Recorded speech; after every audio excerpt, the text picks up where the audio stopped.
Hello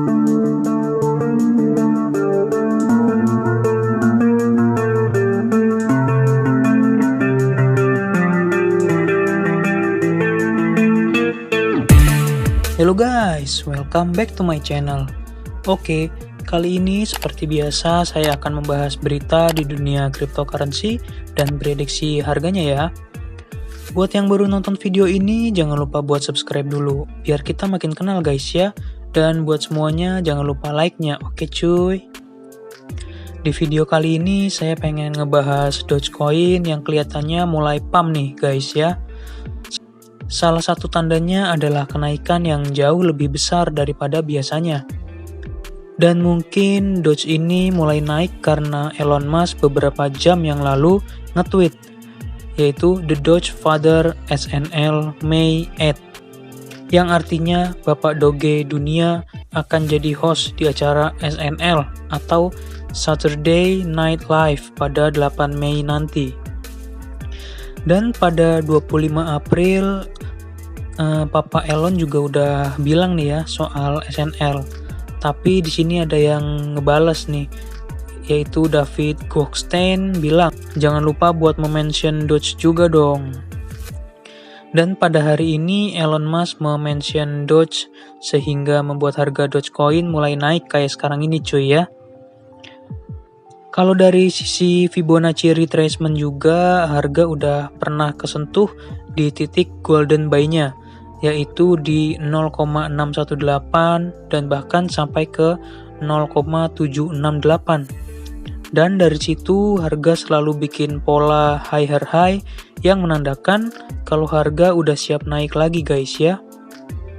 Jadi buat kalian yang mau masuk di Doge sekarang mungkin udah bisa ya, tapi tergantung juga sih nanti karena belum tentu juga harganya bisa lanjut pump guys ya. Selanjutnya hari ini ada berita juga nih buat Bitcoin. Karena Nexon telah membeli 100 juta US dollar atau 1.717 Bitcoin di harga rata-ratanya yaitu 58.000 US dollar. Nexon adalah perusahaan pembuat game terbesar kedua di Jepang setelah Nintendo. Nexon juga udah melantai di bursa saham Jepang mulai dari JPX 400, Nikkei 300, dan sekarang Nikkei 225, yang mana itu berarti sahamnya Nexon terus bertumbuh cuy ya. Produk-produknya Nexon udah ada banyak nih, yaitu ada 50 games, dan beberapa games yang terkenal yaitu Maple Story, Cat Rider, dan Dungeon and Fighter. Nah, alasan Owen Mahoney sebagai CEO Nexon membeli Bitcoin adalah karena dia percaya kalau harga Bitcoin secara jangka panjang tuh akan stabil, liquid, dan bisa menjaga cash dari inflasi. Di sini yang jadi kunci itu di liquid itu ya guys. Karena walaupun harganya suatu aset itu bisa naik, tapi kalau nggak liquid alias nggak mau atau nggak bisa dijual gitu atau susah dijual bahkan nggak bisa dijual, berarti ya jadi nggak ada gunanya walaupun profit kan. Nah, hal itu nggak terjadi di Bitcoin kecuali di stabilitasnya ya. Tapi menurut saya semakin banyak yang adopsi Bitcoin dan ngehold Bitcoin ke depannya, secara teori harusnya harga akan jadi makin stabil guys ya. Tapi di saat itu udah terjadi, maka kemungkinan profit yang didapat dari invest dan trading Bitcoin juga akan makin kecil. Nah, kalau kita intip sedikit, harga sahamnya Nexon emang cukup bagus ya.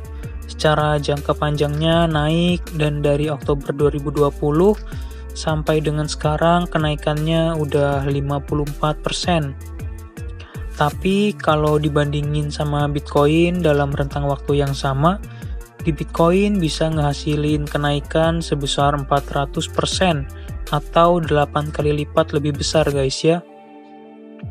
Sekarang kita lihat untuk harga Bitcoin kira-kira kedepannya naik apa turun ya.